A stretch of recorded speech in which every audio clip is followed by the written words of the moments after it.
دوستوں یہ جو آپ ویڈیو سکرین پر دیکھ رہے ہیں، شاید اس ویڈیو کی وجہ سے میری یہ ویڈیو اڑا دی جائے، لیکن آپ نے اس ویڈیو کو وائرل کرنا ہے۔ یہ کمرشل ہے میگنم آئس کریم کا، جس میں مذاق اڑایا گیا ہے ان بچوں کا جو کہ ریسنٹلی ایک ویڈیو وائرل ہوئی تھی، جس میں فلسطین میں دھماکے کے بعد بچوں کے جسموں کے پرخچے اڑ گئے تھے، بچوں کے جسم ہواؤں میں اڑ گئے تھے، اور اس کا مذاق اڑاتے ہوئے یہ کمرشل بنایا گیا ہے۔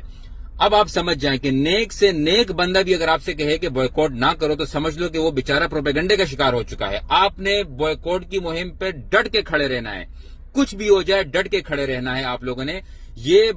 شہیدوں کا مذاق اڑاتے ہیں، یہ لاشوں کا مذاق اڑاتے ہیں، یہ بچوں کا مذاق اڑاتے ہیں، اور کھلے عام کمرشلز بنا رہے ہیں اس کے اوپر، لیکن اس کے باوجود ہماری عوام میں کچھ دیسی لنڈے کے بےغیرت روحانی اولاد اسرائیل کی کہتے ہیں کہ بوائکاٹ نہ کرو۔ تو آپ سمجھ رہے ہیں نا کہ آپ نے بوائکاٹ جاری رکھنا ہے اور اپنی لسٹ میں میگنم آئس کریم کو بھی شامل کر